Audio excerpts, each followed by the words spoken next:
there's no accountability. So you have Right. manufacturers that are not held accountable for their products. You've got a government who's knowingly, withheld information from the American public. Mhm. And, let's talk about the agencies associated with vaccines. We've got the WHO, we've got CDC, how are doctors involved in this? I mean, we know that they're given kickbacks on vaccines that they give. I mean, we can go on and on about this as well, but it's very disturbing that these agencies that are supposed to be overseeing the safety of vaccines have, continuously dropped the ball. And who's at risk here? Our children. It's crazy to me. Right. And that's the thing is, it sounds like I'm making it up, but the doctors don't learn about this. They just don't. Mm-hmm. I mean, the medical schools are heavily funded by the pharmaceutical industry. Okay. Their textbooks are funded. The creation of these textbooks is funded by the pharmaceutical industry. Okay. If you dig into what doctors actually learn about vaccines, they don't learn about the ingredients. They don't learn about, the wide variety of adverse events that can occur. They don't learn about any of the research on that. They learn about what vaccines to give, what they're for, and when to give them. That's it. I mean, and how many of these doctors who are slaving away in medical school have time to look into it themselves? Mm. They just don't. I mean, that's just the reality of it. It's like boot camp for them, and when they get to, treating patients and seeing kids and vaccinating them, not only are they getting kickbacks, from the insurance companies to give vaccines, they get bonuses, but they believe they're wonderful. So why wouldn't they give the vaccine? Why wouldn't they pressure their parents to give vaccines, the kids' parents, the patients? But it's, it's really upsetting. You find out a lot of these doctors and scientists come forward and they say, I never learned about this. I'm looking back now and wow, I never learned about this. And just like me, I mean, how is it possible that we have aluminum in vaccines, mercury in vaccines, other toxics in vaccines, and I never once learned about vaccines in any of my toxicology courses? I learned about aluminum. I learned about mercury. It's appalling. So many doctors and nurses and other medical professionals have come forward and said, we did not learn about this. Mm-hmm. And so, unfortunately, I do give most doctors the benefit of the doubt that they just don't know. Mm-hmm. I do believe that most doctors and nurses get into their profession because they want to help people, right? I believe that. Mm-hmm. But they are very misinformed, and they are led to believe that vaccines are this wonderful preventative cure almost that is, there's nothing like it. And that even though there's all these side effects with pharmaceuticals, and even though there's all these risks to surgeries and other medical treatments and procedures, that this just doesn't apply to vaccines. Mm-hmm. Even though they know that pharmaceuticals are all about money, even though they know that, there's all of these protocols they have to follow because they need the financial incentive, because, they're stuck doing it this way, and that all these administrators at the top who are telling them what to do, and they're kind of a slave to this process, even though they know it's not good for their patients. They just, for some reason, they don't get vaccines are a part of that. Vaccines aren't some special thing, there's corruption, deep corruption there too. And so, yeah, the doctors don't get it. They don't understand. And then you have the CDC, all the medical professionals look to the CDC as their authority on these things. Then you have the corruption of the CDC. The CDC owns vaccine patents. They make money on vaccines. Mm-hmm. Okay. And then you have, of course, the pharmaceutical industry and their lobbyists. And the pharmaceutical industry, there's this World Health Organization document that looked into how much money, is in the global vaccine market. And it's around 60 billion in, this year. And then by 2025, it's supposed to be, they're projecting that it will be $100 billion, $100 billion industry. Mm-hmm. And people think that this is altruism, you know? Sister, the COVID vaccine may just put it up to, I mean, as what I'm seeing, I think people are lining up, they're getting ready, Yeah. It's just another way to add money to their, the overall scheme of things. Is just crazy to me. Well, one of the things that I always tell people, like, where do you start when you're researching vaccines? Like you said, when we opened up this presentation today, there's so much information, right? I tell people start with the vaccine insert. I don't know how many doctors or nurses were ever taught to actually look at the vaccine insert. So, it is interesting when you ask for it, though. I have to say that. So prepare to get some kickback from that. But, anyway, I think that's a good place to start. Where do you recommend people to start their education? Especially people that have never even dove into this at all. Like, how do they start? Where do they go? What would you suggest? I mean, I would agree with you. I think that reading the vaccine insert is, a fine place to start. I think that, like I said previously, it's overwhelming to try to figure out, how to sort through all the information. That's the reason why I did the vaccine guide website. And, because I had all of this research and I was sharing it here and there, bits and pieces with people, but it's like, to have it all in one place and to be able to look through it all is, it's much better. It's much easier. And you know what? It's not even all of it. This is like a very small amount. And when I think about what I have in my vaccine guide, as far as being representative of the amount of research that's out there, it feels like nothing to me. It feels like, oh my gosh, I need to add more to that because there's so much more that I need to add to it. Like I don't get a lot of time to myself because I homeschool my kids, and my husband works a lot. He has his own business. So it's like, we don't have normal hours here. He works on the weekends. It's kind of, crazy, but so I don't get a lot of time to update it, but it's like, I have so much more that needs to go in there. But that being said, I do think this is a good place to start, only because, and go from the top down.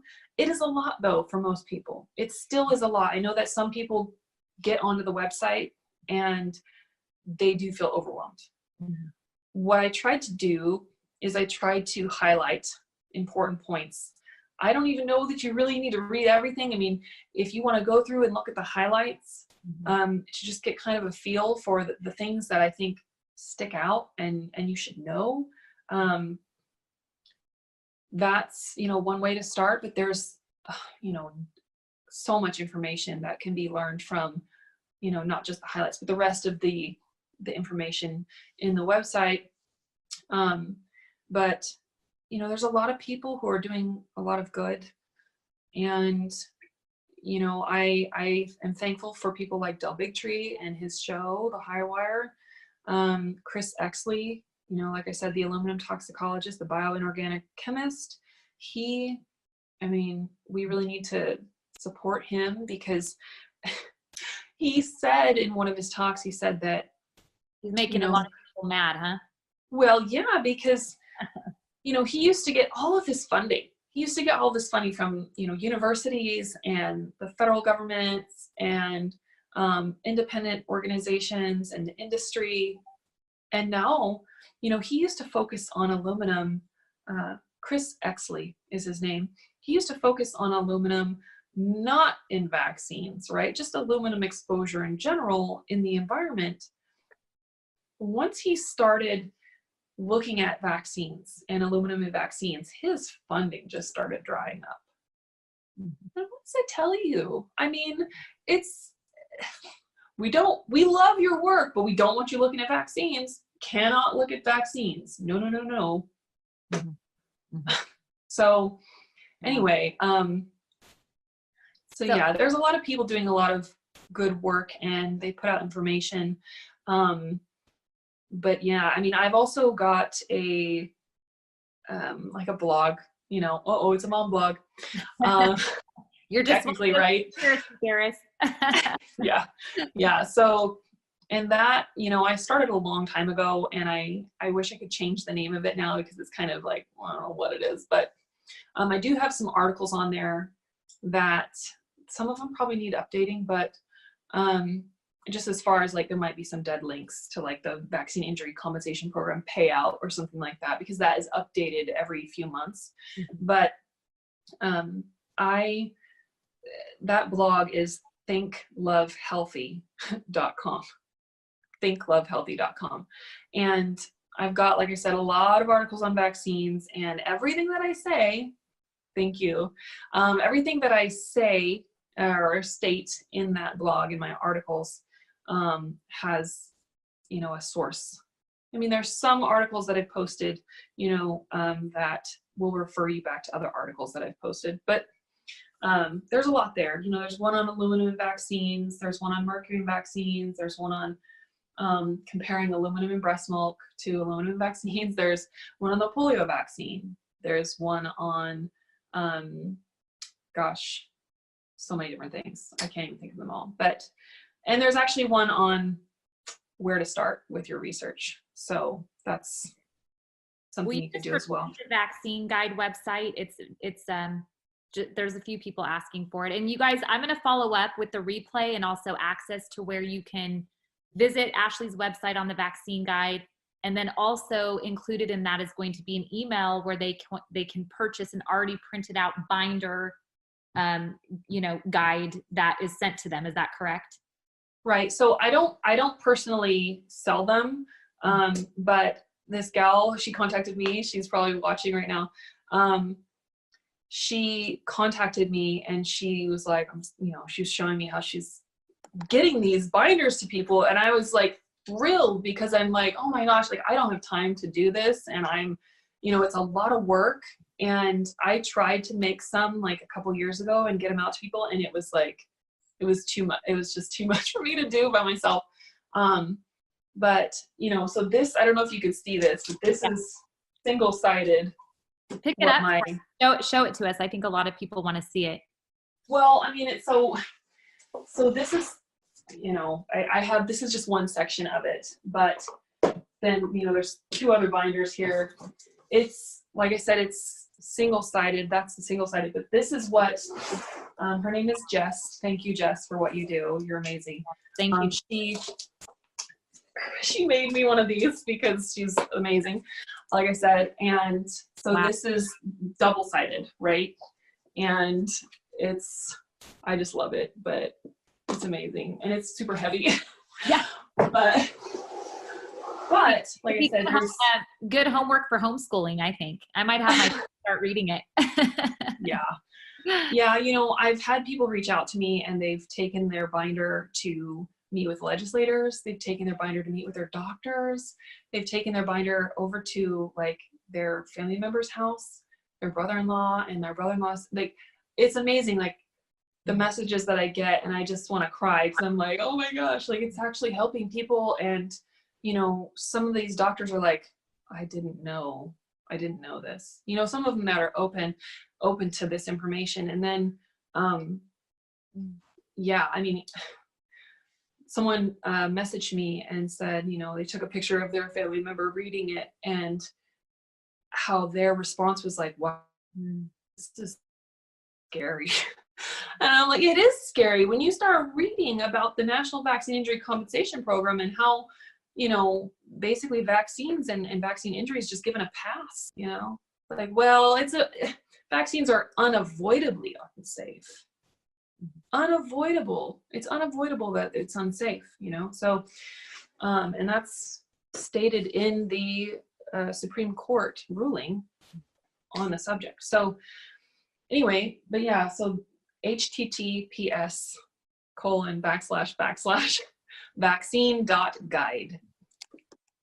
And so that's got everything there. If you want to print your own out, there's a free PDF, and you should be able to get to it by going to download in the upper right hand corner. But if not, you can just go to the vaccine.guide/download. Mm-hmm. And there's also kind of a timeline of what I've added to the binder, and then there's also, I make these little cards that I don't have right now in my hand, but I make these little vaccine guide cards if you want to take the image and then print them out at like Vistaprint or something. Sometimes I give those out to people. Actually, let me grab one really quick. Yeah, go grab it, please. Guys, and if you want to start in the chat, some of the questions that you might have, we'll see if Ashley can answer maybe a couple questions. I know some people did at the beginning, but I can't go back that far right now. So I'm sorry, Ashley, what's that again? Yeah. So here's the card, and then on the back side, it's just, what the content is. And so I have like a little download of that you can buy, or not buy, you can just download the images to make this yourself. And then, like I said, the free download for the entire binder. If you want to print it out yourself, it's a lot. But yeah, and then Jess, like I said, she has been selling these to people. Just, it's honestly, it's worth it, because I spent way more money printing this. Like, it's crazy, like how much money. It's a lot, but anyway, she does a really great job, and I'm really thankful that she does that, because there's so many people that want it. They want to be able to have that information and show it to their family members and just say, look, like, I'm not crazy. Okay. Like, I'm not a conspiracy theorist. Like, there is research here, 1,500 pages to be exact, right? Is it close to 1,500 or it's almost 1,700 now. So you're adding to it. Wow. Yeah. Ashley. Well, we're going to take a few questions, but, just as we're wrapping up the interview today, thank you for all the information. I know we could have spent like 6 hours talking about this. I'm hoping to be able to get you again. I just appreciate you so much. What last words or pieces of advice can you give to that parent out there that's fearful right now, that doesn't want to make this decision, that feels backed into a corner, wants to have their kids go to, wants to have their kids go to school, and possibly looking at the option of having to homeschool because they don't want to vaccinate? What advice can you give that person that feels pushed back into a wall, which is, I feel like the majority of the population feels that way now. So what can you tell that person? Right. It's so hard. I've been there. I have been in that place where you just don't feel confident one way or another. And it wasn't until I dug into the research myself when I really began to be very, very confident. But I would say that, you can always vaccinate later. If for some reason you decide, gosh, I was wrong to not vaccinate, you could always go back and say, I want to get my child this vaccine. Breast milk is an amazing immune system defense. One of the things that they say is that breast milk, and this is found in research, that breast milk actually kills rotavirus, right? And so even when mothers who are breastfeeding get their kid the rotavirus vaccine, it actually inactivates the rotavirus vaccine, the breast milk. Wow. Because it's that amazing, right? So breastfeed if you can. Do everything you can to breastfeed your child, because there's immunity there that you're giving your child that is protective, right? And that is one thing that vaccines have done, is it's prevented mothers from giving more protection to their babies through their breast milk. Because, for example, I didn't have measles naturally, and so I wasn't able to give my child protection from measles as an infant, but I would have if I had contracted it naturally. So, like I said, just don't vaccinate unless you're confident you want to vaccinate. Breastfeed is, if you can breastfeed, that's super important, very powerful. Eat healthy so that you're not passing toxins to your baby at the same time. Also, if you live in a state where you're kind of screwed, you can't do anything but either vaccinate or homeschool, really look into homeschooling. I know that it's scary for a lot of parents, but I know a lot of other parents who didn't really want to homeschool, but then they decided, you know what, I kind of don't have a choice, I'm going to do it. And they realized, wow, this is not nearly as stressful or scary or bad as I thought it was going to be. and actually they're happier. So you can do it. You can. I mean, you can raise your child. You can teach them everything that you know. You can learn with them. And there's a lot of great, resources and books on homeschooling to help you through that. If you want to send your kid to school and you don't live in a state where you live in a state where there are still religious or philosophical exemptions available, you can do that, right? Very easy in most states to just fill out that form. Now, sometimes you want to make sure you're not incriminating yourself. Go to the National Vaccine Information Center website, nvic.org, has,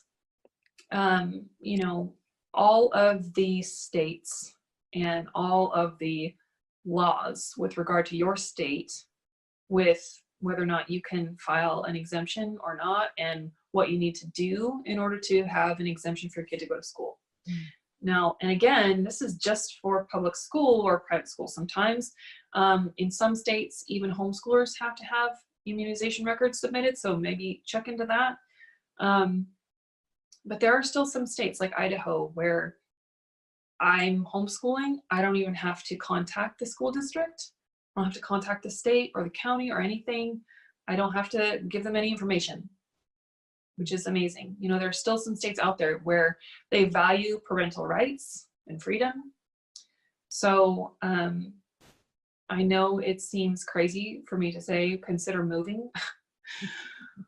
But if you're in California or if you're in another state. That advice, sister. I got to get out of the state. Yeah, I mean, it's first. Sorry, I keep cutting you off and I can't hear you. No, you're not. I keep going. This is about you, girl. Okay. Yeah, so there's that. But yeah, like I said, just keep educating yourself, keep researching, make sure that you feel comfortable and confident. You could do genetic testing. You could have your kids tested for the MTHFR gene mutation. If you feel like that's important, like I said, yeah, that is important.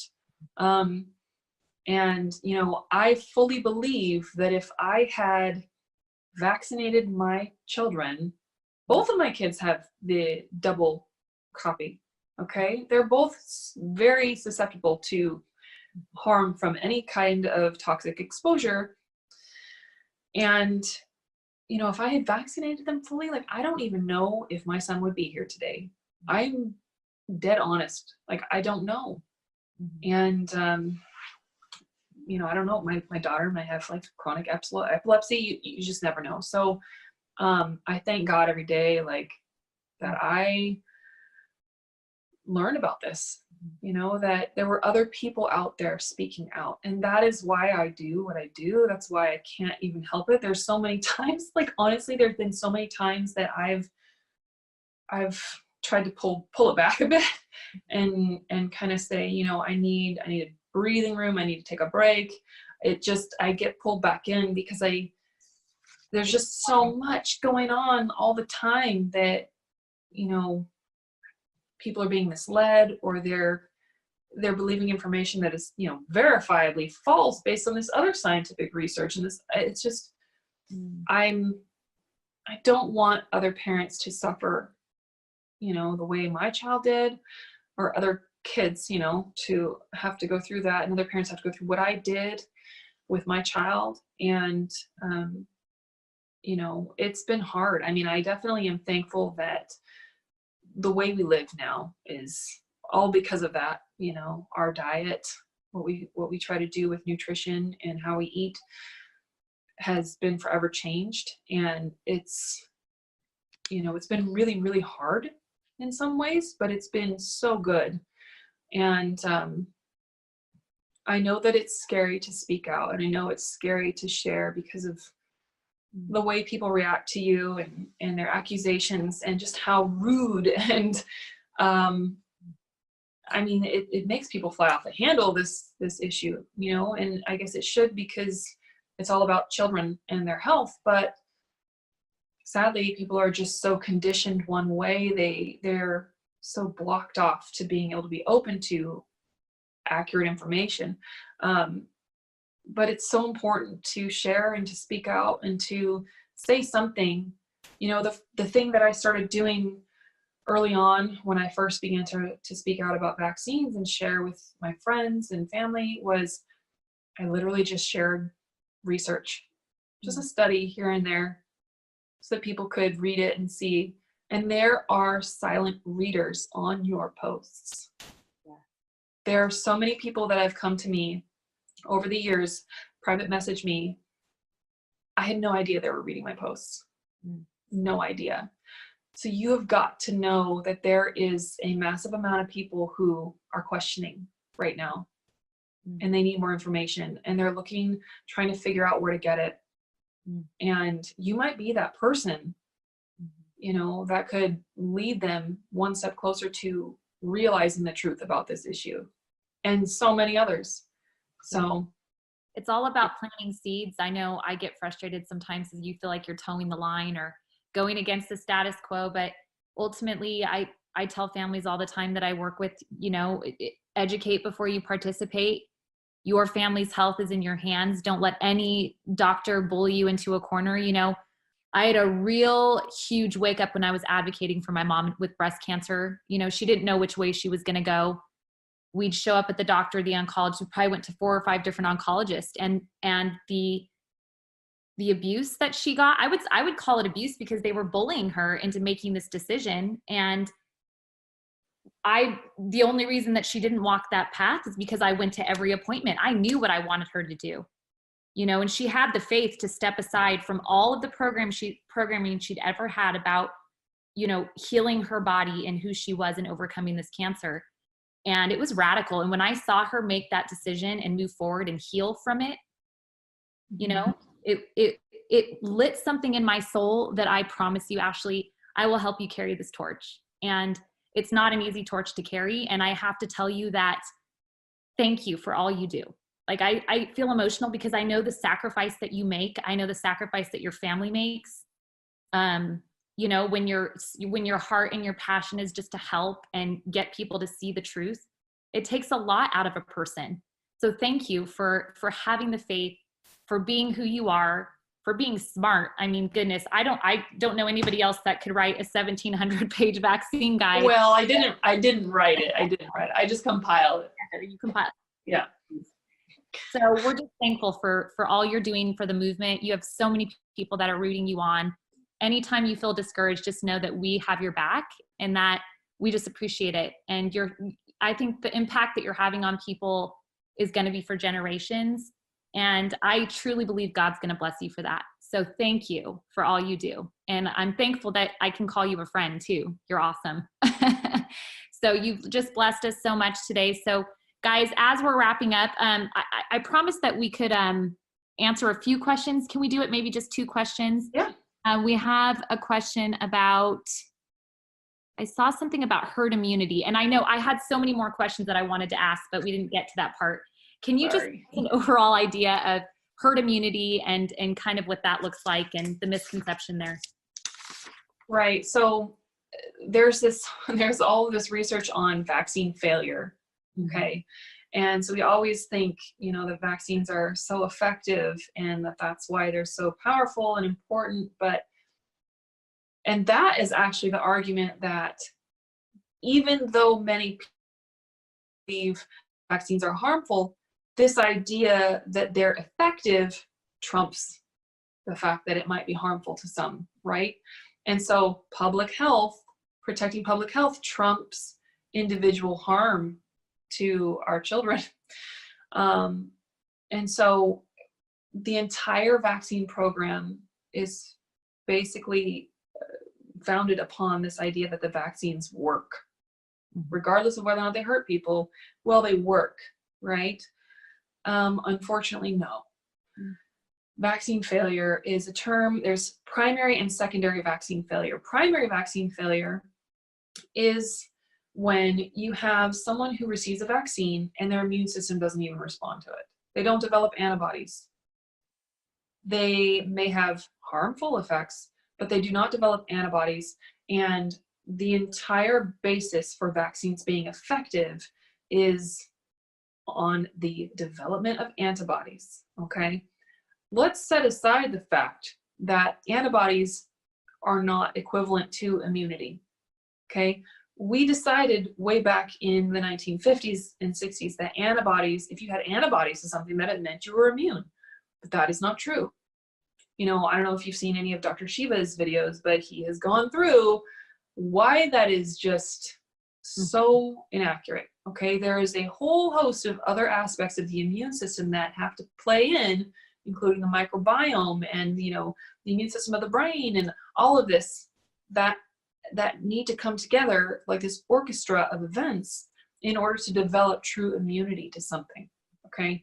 So when we're just looking at this one marker, antibodies, without looking at the rest of the system, it doesn't mean anything, okay? There's studies on the tetanus vaccine and how there are people who have developed and become infected with tetanus and died from tetanus even after they had antibodies to tetanus from the vaccine.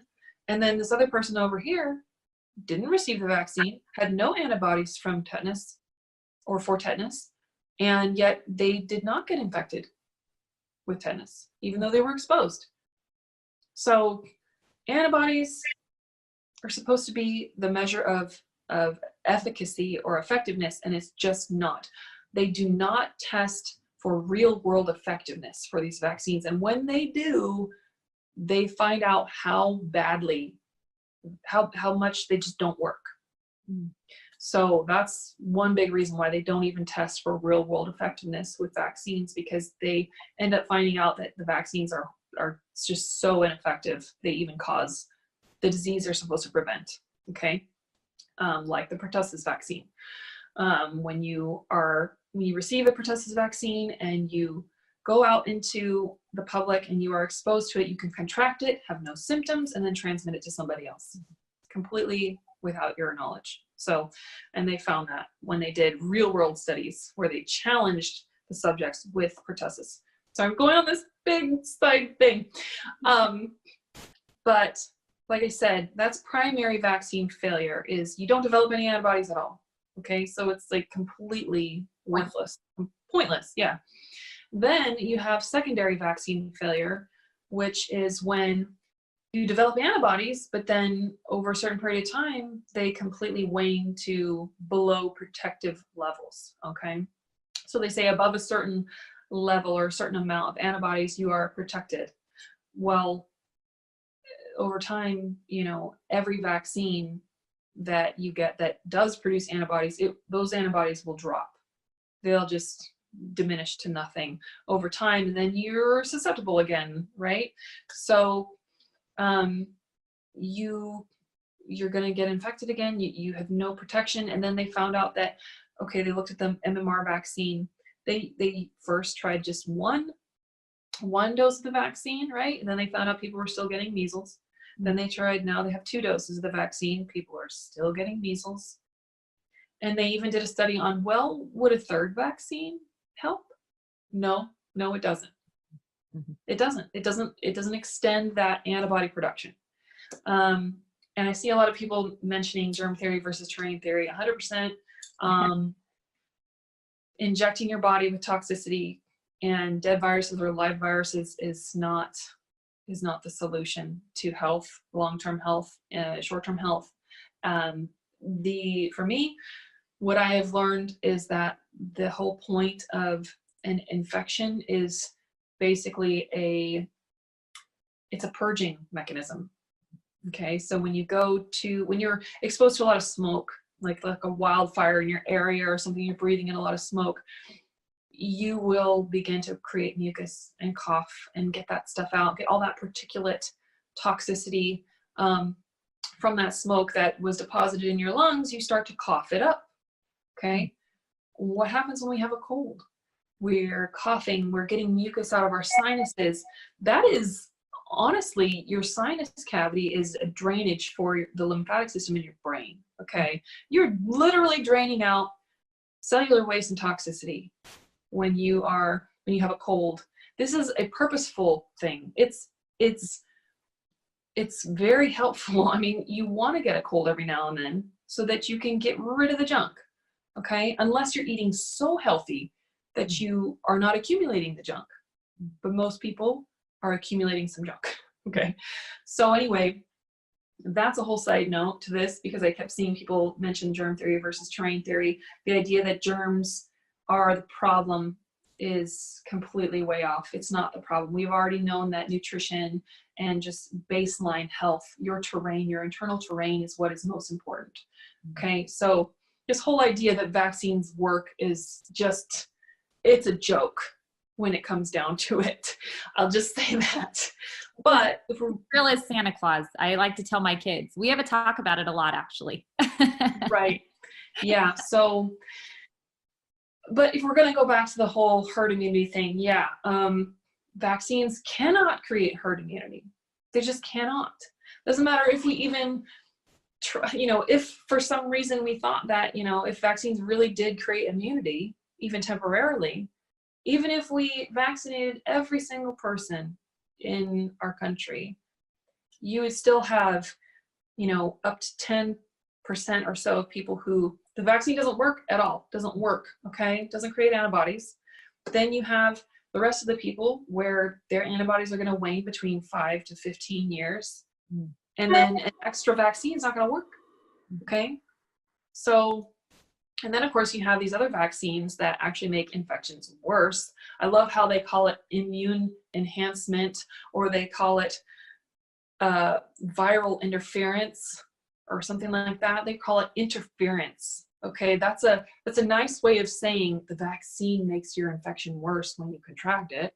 Interference, that's like a pet peeve of mine, where they use a word that sounds like innocuous, that doesn't sound like anything to worry about. Interference, oh, something's being interfered with, no.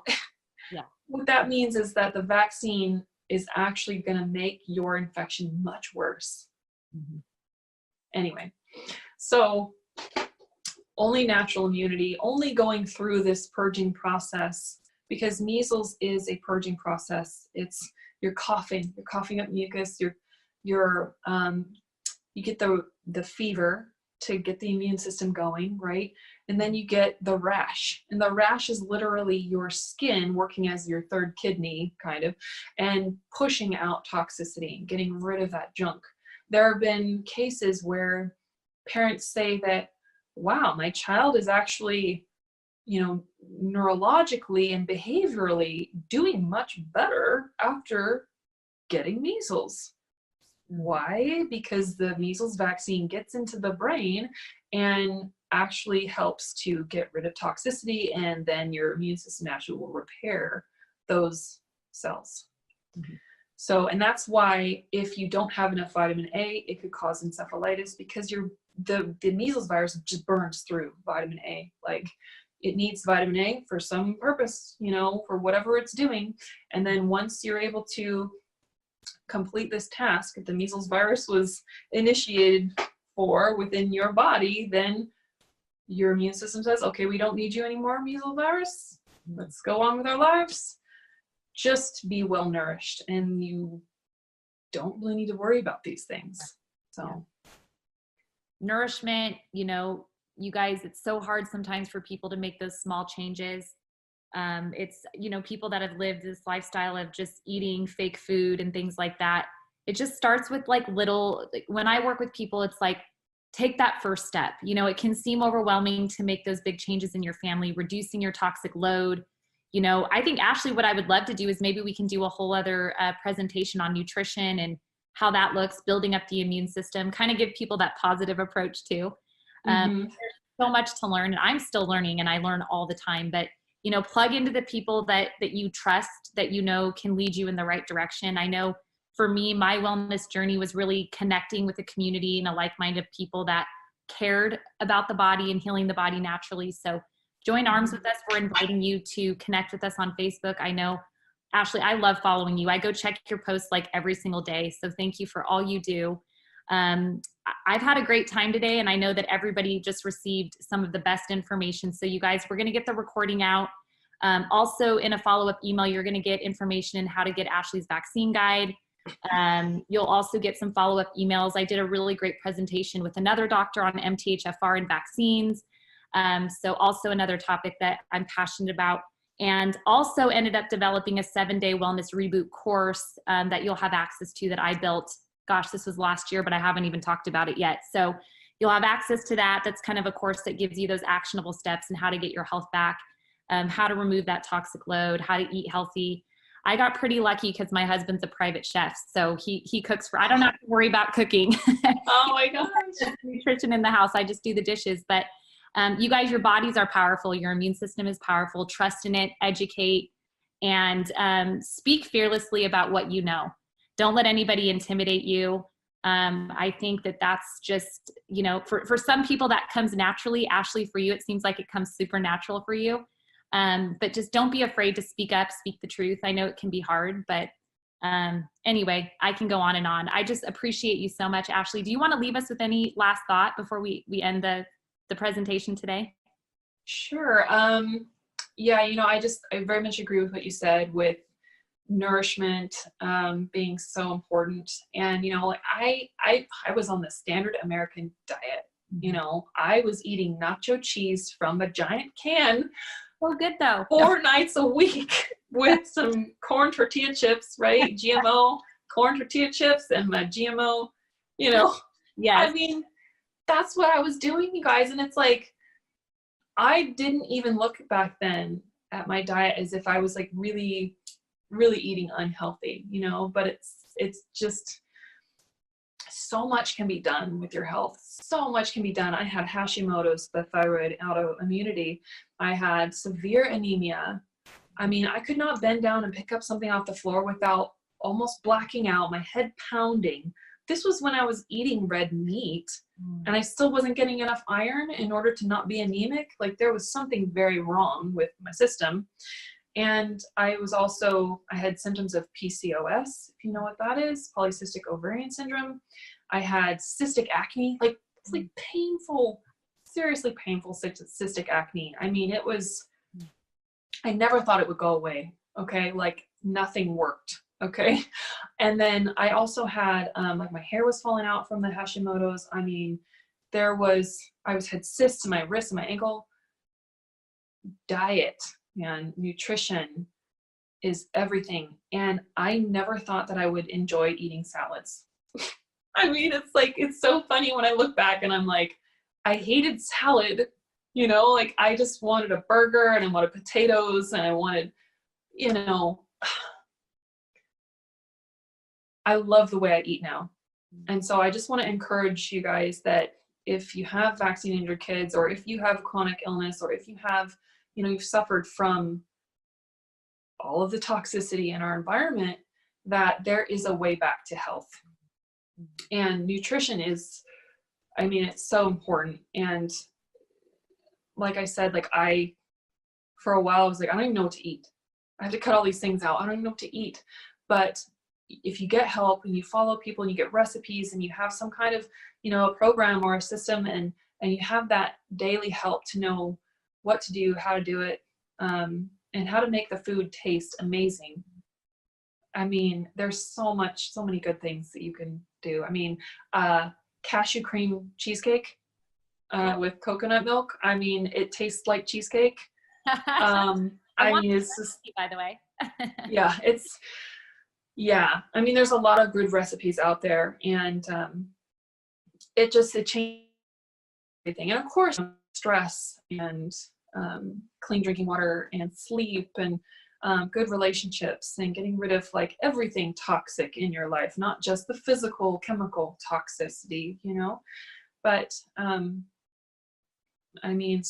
just learning and investing in my personal education, educating myself on nutrition, on health, on all of this has just changed my life, changed my son's life. He's normal. He's brilliant. I mean, he's such a smart kid, and no one would have ever known that he had any developmental delay or any signs or symptoms of autism. I mean, it's amazing. So, it's huge. And anyone can do it, and you can enjoy it, really, really enjoy it. So Thank you for that advice. And, you know, you guys are going to be so much happier making those changes and just trusting in the healing power of your body. I've seen radical things over the last 8 years in helping people through chronic illness. And it's a beautiful thing to see. And it's heartbreaking to know that so many people just are bullied into not trusting that process. So educate, you know, empower your family, teach your kids, teach them about what, you know, why their health is valuable, why they need to be educated on these topics. You know, my boys are like, I know, Mom, again, I know, please, I take my son to get physical at the doctor. And he was like, don't say anything about vaccines. Like, I had to get him a physical to play sports, so we never go to the doctor. He's like, don't do it, Mom. I just promise me, because he knows that, like, I just can't keep my mouth shut. So I had to make the promise. But it's important that we share this information with our kids too and educate them, because they're the future. They're our future generation. So thank you, Ashley. I know this interview went almost 2 hours, but it was just so much fun talking to you. We're going to get the replay out and hopefully be able to do this again together. I've really enjoyed our time. And thank you to everybody that tuned in during this coronavirus quarantine. And we just want you to know that we love you guys, and we will stand firm and fight for your guys' rights, for your kids' rights. And we will never drop the ball on the cause. We promise you that. So thanks again. And thank you, Ashley. We appreciate you. Thank you, Jenny. Thank you. All right, Bye. everyone. Bye. Before you go, I wanted to tell you about a brand new tool and freebie that I've created for you. It's a toxic load quiz that lets you know how heavy of a toxic load you're putting on your body. I believe that one of the first steps on your journey to better health is reducing toxins. After you take the quiz, you'll also get a free, simple guide to help you create a strategy for lowering your score. Head over now to jennytcrane.com/quiz and take the quiz today.